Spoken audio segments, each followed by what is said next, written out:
Hello students, मैं सुनील आप सभी का अपने चैनल SHT विद सुनील में वेलकम करता हूं।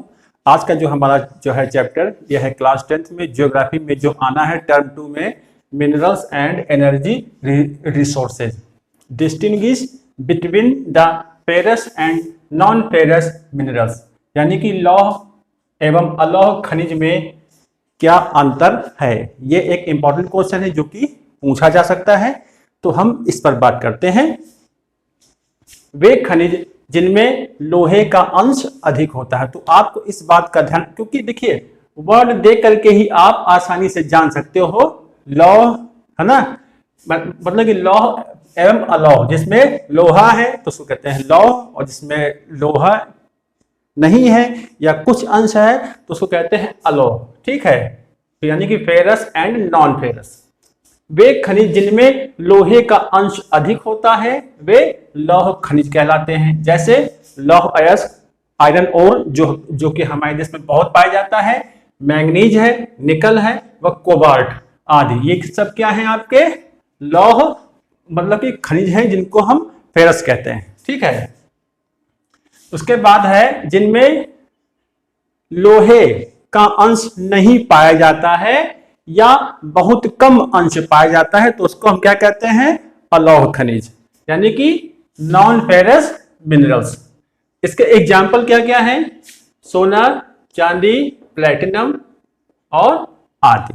ठीक है, तो मैंने जानकारी के लिए थोड़ा मैप में भी बता दिया है, तो आप लोग जो है इसको भी जानते चलो। तो जैसा कि मैंने बताया लौह अयस्क हमारे देश में आयरन ओर जो पाया जाता है, ये सर्किल जो आप देख रहे हो ये इसके द्वारा मैंने दिखा दिया है। मध्य प्रदेश में, छत्तीसगढ़ में और उड़ीसा में, और आपका जो है झारखंड और कर्नाटक में भी आयरन ओर पाया जाता है, बड़े पैमाने पर पाया जाता है। मयूरभंज जो है कि लौह अयस्क की सबसे बड़ी खान है, वो उड़ीसा में है। तो ये जो सर्किल दिख रहे हैं आपको, ये आयरन ओर की ओर संकेत कर रहे हैं। ठीक है, तो जो मैंने स्टेट बताए हैं उसको आप लोग लिख लेंगे। इसके अलावा मैंगनीज जो कि बहुत पूछा जा सकता है, तो मैंगनीज को मैंने ये ब्लैक कलर में ये ट्राई एंगल में ये मतलब कि दिखा रखा है। ये गुजरात है, ये गुजरात में, मध्य प्रदेश में, कर्नाटक में और उड़ीसा में भी मैंगनीज पाया जाता है। इसके अलावा निकल व कोबाल्ट भी इन्हीं जगहों में रेयर रूप में पाया जाता है। ठीक है, तो इस चीज को आपको ध्यान रखना है। इसके बाद क्या बता रहा है अलौह खनिज, यानी कि नॉन फेरस मिनरल्स, जैसे गोल्ड, सिल्वर एंड प्लेटिनम। तो गोल्ड जो है, सिल्वर है, ये बहुत पूछा जाएगा आपके एग्जाम में। तो जैसे देखते हैं गोल्ड को मैंने स्टार में दिखा रखा है। सभी लोग जानते हैं कि जो गोल्ड है भारत में कर्नाटक में कोलार की खान में पाया जाता है, कोलार माइन में। इसके अलावा दिखा रहा है सिल्वर ये सर्किल में दिखा रखा है, और उसके अंदर ये डॉट बना हुआ है, ये आपके कर्नाटक में भी पाया जाता है क्या सिल्वर, और झारखंड में भी पाया जाता है क्या चीज सिल्वर, जिसको हम कहते हैं नॉन फेरस मिनरल्स। ठीक है, तो इस प्रकार से ये इंपॉर्टेंट था, मैंने बताया। इसके बाद फिर है conventional and non conventional sources of energy, परंपरागत और गैर परंपरागत ऊर्जा संसाधन हमारे देश में कौन कौन से हैं, हम इस पर बात करते हैं अब। यानी कि कौन से नवीकरणीय हैं और कौन से अनवीकरणीय हैं। यानी कि नवीकरणीय माने जिनका हम एक बार यूज करने के बाद दोबारा भी यूज कर सकते हैं, और अनवीकरण में क्या आता है, जिनको हम एक बार यूज कर सकते हैं लेकिन दोबारा यूज में उनको नहीं लाया जा सकता है, जैसे पेट्रोलियम वगैरह। ठीक है, तो कन्वेंशनल और नॉन कन्वेंशनल। जैसे बात करते हैं, पहला है कोयला, तेल और प्राकृतिक गैस से उत्पन्न की गई ताप विद्युत, जल विद्युत और परमाणु शक्ति आदि जो ऊर्जा के क्या है परंपरागत क्या है संसाधन है। ठीक है, जो कि अगर खत्म हो गए फिर दोबारा नहीं मिलने हैं, इनको हम क्या कहते हैं परंपरागत या अनवीकरणीय संसाधन कहते हैं। जैसे कोयला है, इसकी भी एक लिमिट है, कुछ दिनों के बाद ये भी पृथ्वी से समाप्त हो जाएगा। और जैसे पेट्रोलियम वगैरह है, ये भी एक लिमिट टाइम के लिए ही है, ये अनलिमिटेड नहीं है। जैसे जैसा कि सूर्य का प्रकाश है या सोलर एनर्जी है, तो वो तो अनलिमिटेड है, जो कि खत्म नहीं होगी। और बल्कि जो आपका ये पेट्रोलियम है, ये लिमिटेड है, ये खत्म हो गया तो दोबारा नहीं बनाया जा सकता है। ये एक लंबी प्रोसेस के बाद ही मतलब कि बन पाता है। यहां तक कि सूर्य की भी कुछ उम्र जो है मापी गई है, लेकिन एक अनुमान है वो, ठीक है। उसके बाद है अनवीकरणीय साधन कहते हैं, और जो समाप्त होने के कगार पर है। उसके बाद है सूर्य, वायु, ज्वार भाटा, बायोगैस जो आदि हैं, ये ऊर्जा के गैर परंपरागत यानी कि नवीकरणीय संसाधन है, जिसका रिन्यूअल किया जा सकता है, ठीक है।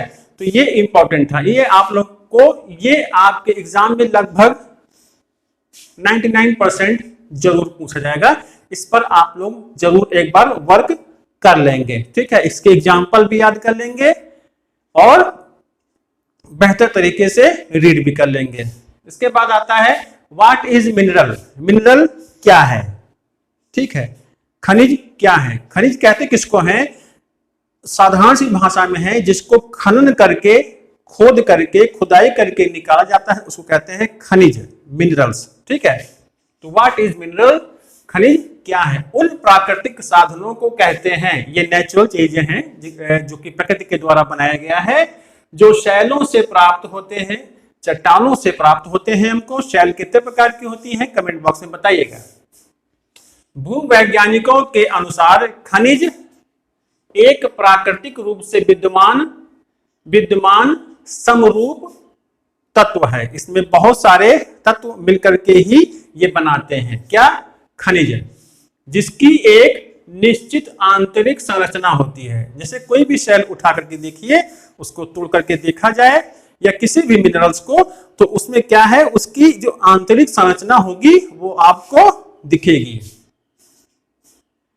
सबकी एक निश्चित आंतरिक संरचना होती है, ठीक है। ये अनेक रूपों में पाए जाते हैं, जैसे कठोर रूप में भी पाया जाता है, ठोस रूप में भी, यानी कि कठोर जो कि बहुत टफ होता है, जैसे कि हीरा, ये ठोस एवं नरम चूना तक के रूपों में ये पाया जाता है, ठीक है।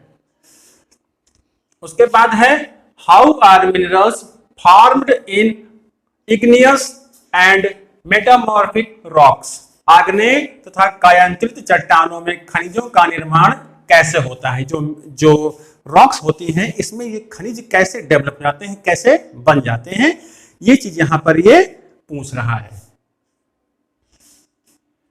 आग्नेय, जिसको हम इग्नियस रॉक भी कहते हैं, तथा कायांतरित यानी कि मेटामॉर्फिक चट्टानों में खनिज दरारों में जो चटक जाता है, जिसमें गैप हो जाता है, दरारों में, जोड़ों में, भ्रंशों में, भ्रंश माने मैंने बताया था, इस प्रकार से ये जो गैप बन जाता है चट्टानों के बीच में, भ्रंशों व विवरों में मिलता है। छोटे जमाव शिराओं के, ठीक है, और बृहद जमाव जो होते हैं, जो बड़े डिपॉजिट होते हैं, वो परत के रूप में पाए जाते हैं, ठीक है, परत के रूप में पाए जाते हैं। इस बात का ध्यान रखना है आपको। इनका निर्माण उस समय होता है जब ये तरल अथवा गैसीय अवस्था में दरारों के सहारे भूपृष्ठ की ओर धकेले जाते हैं, ठीक है, एक गति के रूप में जब ये आगे बढ़ते हैं उन गैप में, और ऊपर आते हुए ये ठंडे होकर जम जाते हैं, क्योंकि जो पृथ्वी का आंतरिक, जैसे कोरमंडल, जैसे कि कोर जो होता है, वहां पर तो बहुत हीटनेस होती है, बहुत गर्मी होती है, तो ये भूपृष्ठ की ओर ये जो मिनरल्स होते हैं जब आगे बढ़ते हैं तो पृथ्वी के नजदीक आते आते, जैसे ये इस भाग में ऊपर की ओर जैसे जैसे ये आएगा तो ये जम जाता है। क्या बता रहा है, जब ये तरल अथवा गैसीय अवस्था में दरारों के सहारे भूपृष्ठ की ओर धकेले जाते हैं, तो ऊपर आते हुए, यानी कि कोर से ऊपर की ओर जा रहा है, तो क्या होगा, यहां पर बहुत हीटनेस होती है, लेकिन जैसे जैसे ऊपर आएंगे तो ठंडा होता जाता है, क्योंकि यहाँ का टेम्परेचर भी उतना ज्यादा नहीं होता है। और जितना मतलब कि गहराई में जाओगे तो एक निश्चित मतलब कि गहराई के बाद टेम्परेचर बढ़ने लगता है, ठीक है। तो तो इस प्रकार से ये बता रहा है जम जाते हैं और मुख्य धात्विक खनिज जैसे जस्ता, तांबा, जिंक, सीसा आदि इसी तरह शिराओं व जमाओं के रूप में प्राप्त होते हैं। तो इसको आप लिख लेंगे क्योंकि लेसन ये इंपॉर्टेंट है। इसमें जैसे कि मिनरल्स के बारे में बताया जा रहा है तो पूछा जा सकता है कि व्हाट इज मिनरल। तो आप लोगों को खनिज की परिभाषा, खनिज क्या है, ये कैसे डेवलप होता है, कैसे बनता है, तो आप लोगों को ये याद कर लेना है। कौन कौन से होते हैं ये भी है। उसके बाद है why do we need to conserve mineral resources, हमें खनिजों के संरक्षण की क्यों आवश्यकता है। खनिज जो हैं हमें इनको बचाने की क्यों जरूरत है। सही है, ये नेचुरल चीज है, प्रकृति के द्वारा मिला हमें उपहार है। कुछ उपहार ऐसे हैं जो कि चलते रहेंगे, लेकिन कुछ उपहार ऐसे हैं जो कि खत्म हो जाएंगे। ठीक है, जैसे मेहमान हमारे यहाँ आते हैं तो हमारे लिए जैसे कोई भी शादी है, जन्मदिन है तो उपहार लेके आते हैं। कुछ उपहार होते हैं बहुत नाजुक होते हैं, तो हम क्या करते हैं, उन नाजुक जो उपहार होते हैं उनको हम बहुत केयर करते हैं। उनके लिए एक ऐसी जगह मतलब कि चुनते हैं कि उनको संभाल करके रख देते हैं, वो बचे रहते हैं, चलते रहते हैं। और कुछ उपहार होते हैं जो कि मजबूती में होते हैं, तो वो कहीं भी रख दो तो चलते हैं, खराब नहीं होते हैं, टूटते भी नहीं है ना। तो इसी प्रकार से ये कुछ मिनरल्स हैं जो लिमिट टाइम के लिए हैं और कुछ अनलिमिटेड है। तो जो लिमिट टाइम के लिए हैं ये उनकी बात कर रहा है कि इनको संरक्षण की क्यों आवश्यकता है। देखिए, औद्योगिक युग में, वर्तमान युग औद्योगिक युग है, में खनिजों का भारी प्रयोग किया जाने लगा है। कोई भी खनिज हो बड़े पैमाने पर प्रयोग हो रहा है। मैं एक की बात नहीं कर रहा हूं, जितना भी मिनरल है सबका यूज बड़े पैमाने पर हो रहा है। चाहे वो आयरन ओर हो, चाहे वो लिक्विड के रूप में पेट्रोलियम क्यों ना हो, चाहे वो कोल क्यों ना हो, बड़े पैमाने पर इनका यूज हुआ है। विद्युत उत्पादन में, परिवहन में या अन्य चीजों में। ठीक है, तो इसकी वजह से क्या हो रहा है, जो कि मिनरल्स हैं ये धीरे धीरे खत्म होने के कगार पर है। तो ये क्या बोल रहा है, संरक्षण। ठीक है, कंजर्व, हमें कैसे इनको कंजर्व करना है, कैसे हमको इनका संरक्षण करना है। इसके लिए हमको तकनीकी की पढ़ाई करनी होगी, ताकि जब हम मिनरल्स को निकालते हैं, खुदाई करते हैं, तो इनका इस कदर खुदाई करें कि ये बर्बाद ना हो, इस कदर इनका यूज करें कि मिस यूज ना हो इनका।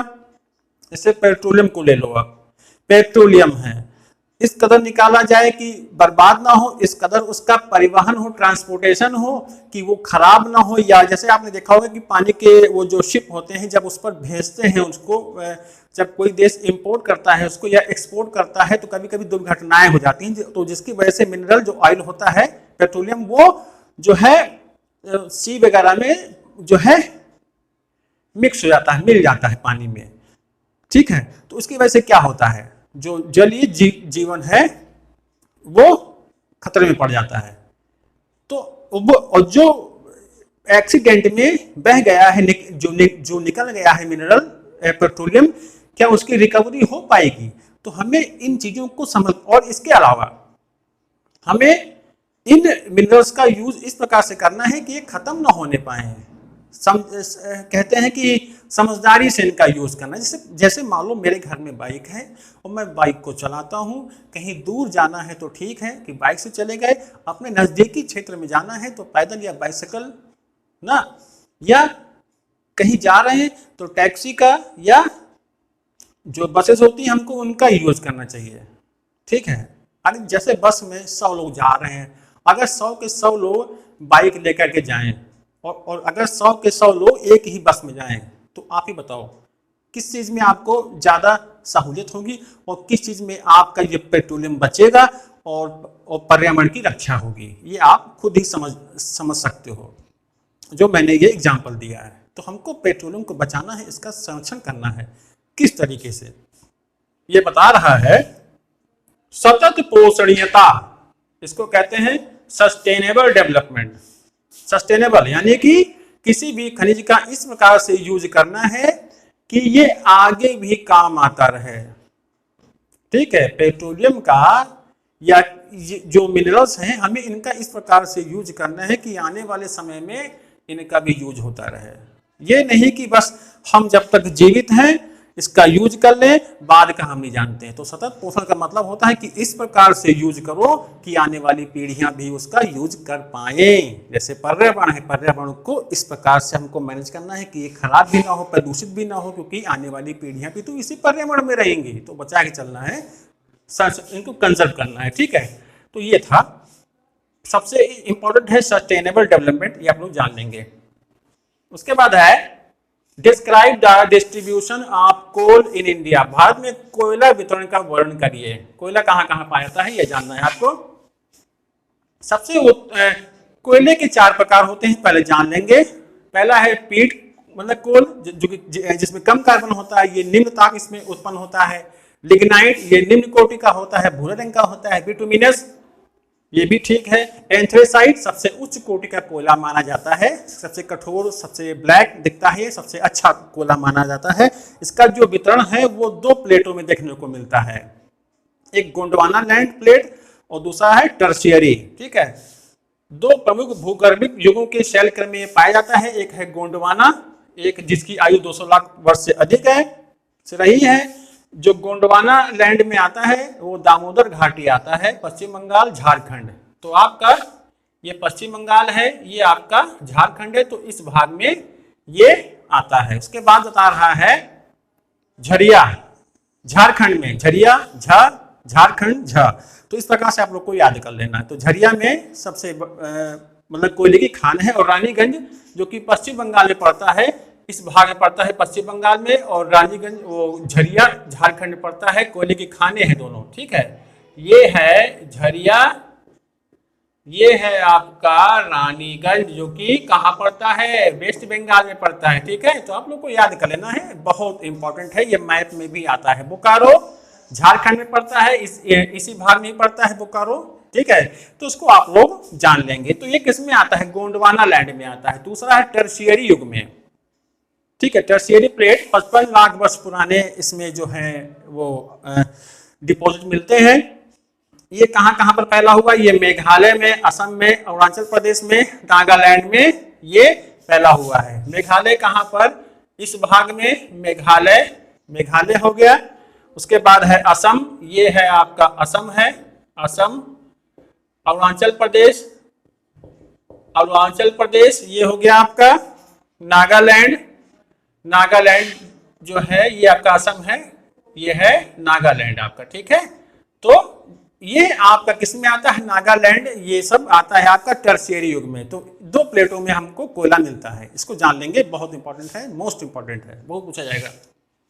उसके बाद है why do you think that solar energy has a bright future in India. Solar energy का ब्राइट फ्यूचर है हमारे इंडिया में, वो कैसे है? भारत में सौर ऊर्जा का भविष्य उज्जवल है, क्यों? भारत, इसके बहुत सारे रीजन है। भारत एक उष्णकटिबंधीय देश है, भारत उष्णकटिबंध में आता है, शीतोष्णकटिबंध में भी आता है ना, तो गर्मी टेम्परेचर हाई रहता है, तो सोलर सिस्टम के लिए यहाँ पर बहुत माकूल एक सिचुएशन पाई जाती है, नेचुरल। दूसरा है भारत फोटो बोर्ड का एक तकनीक द्वारा धूप को सीधे विद्युत में परिवर्तित किया जा सकता है, कहां पर, भारत में।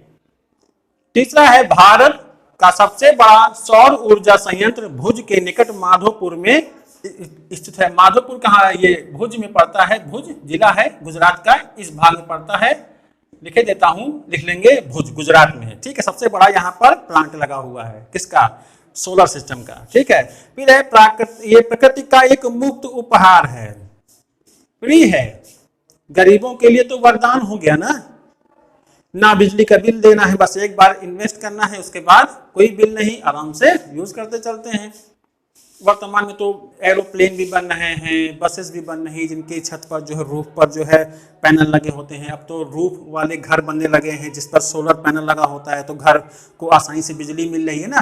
तो इस प्रकार से ये एक इसका उज्जवल भविष्य है हमारे देश में। ठीक है, निम्न वर्ग के लिए है ये। फिर है ऊर्जा का नवीकरण योग्य संसाधन है, इसका नवीनीकरण किया जा सकता है, ये रिन्यूएबल है, पूरा दिन चार्ज होता है, फिर यूज होता है, अगले दिन फिर से चार्ज, मतलब कि चार्ज होता है, और रिन्यूएबल ना। तो इस प्रकार से आपको ध्यान रखना है, ये नवीकरण योग्य संसाधन है। और सबसे बड़ी बात है इसकी, सोलर सिस्टम की या सोलर एनर्जी की, ये पॉल्यूशन फ्री है। पेट्रोलियम जलता है तो कई प्रकार की गैसेस जो है निकलती है, कार्बन निकलता है जो कि पर्यावरण के लिए, मानव के लिए, दोनों के लिए बहुत खतरनाक है।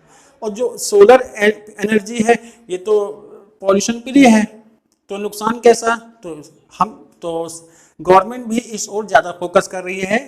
भारत ही नहीं, विश्व के बहुत सारे देशों में इस पर काम चल रहा है और तेजी से। ठीक है, तो ये आज का था मेरा मैथ और ये एक्सप्लेनेशन, इंपॉर्टेंट क्वेश्चंस। जरूर देखिए वीडियो, समझ में आए तो फिर से देखो, और लेसन रीडिंग जरूर करते रहिए, बहुत जरूरी है। लेसन रीडिंग नहीं करेंगे तो फिर अंडरस्टैंडिंग नहीं आएगी, इसको समझने के बाद लेसन रीडिंग। तो कमेंट बॉक्स पे कमेंट करिए, मिलते हैं आपको नेक्स्ट वीडियो में। Thank you.